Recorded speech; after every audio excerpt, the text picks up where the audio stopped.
Okay, now we're back, and I've got the first side all soldered. I got a lot of the flux cleaned off of it, so it's not so gooey to work with, but it actually came out pretty good. Now what we're going to do is we're going to flip the project over and do the second side. Second side is a bit different on soldering than the first side, because as we flip it over,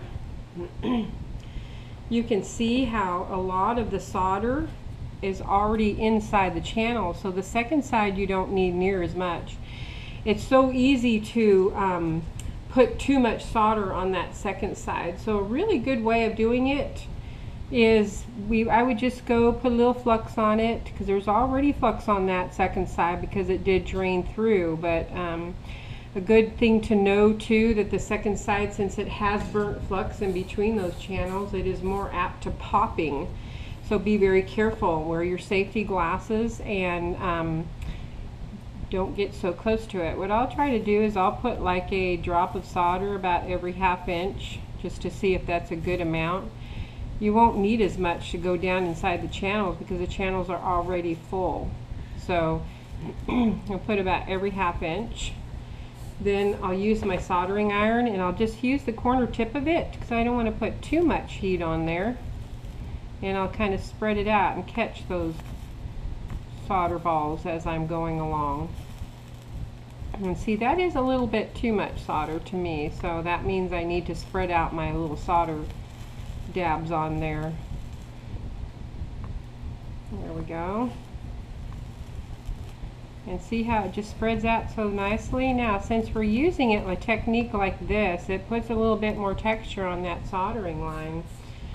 So sometimes what I'll do is I'll come back and put a little bit of flux on top of the line itself, and then I'll use my soldering iron to spread it out a bit better.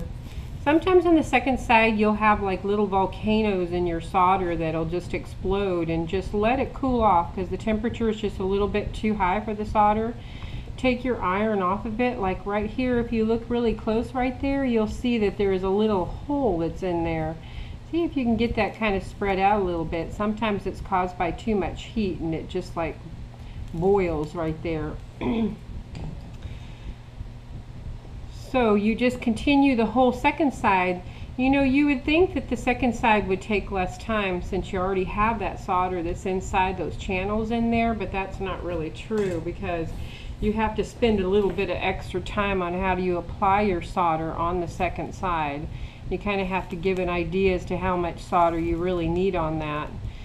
If you ever have a solder, like big huge solder ball that's in the very center of your project, and you don't have anywhere to spread it out, then I would just do the whole project, leave it there in the center, and then when you get all done, turn it upside down and use your soldering iron to melt it off.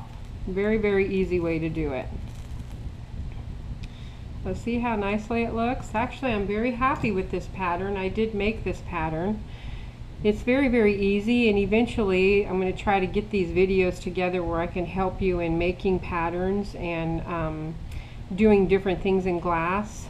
I'm going to go ahead and solder the rest of this side up here, and then I'll be back and I'll show you how to put a zinc frame around the outside and how you put your hangers on your project too.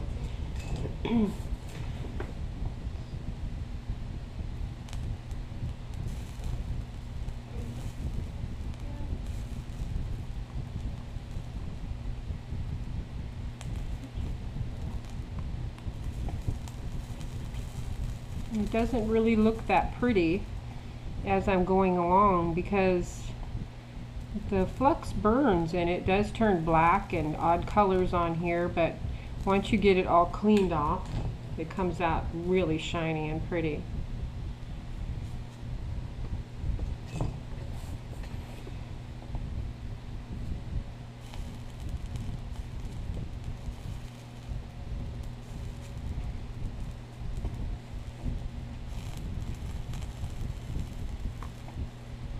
I'll have a note of my website too, and also my email address.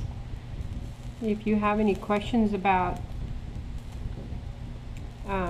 construction of stained glass, or if you have questions about where to buy supplies, you are welcome to send me a note. And see how it actually does bubble.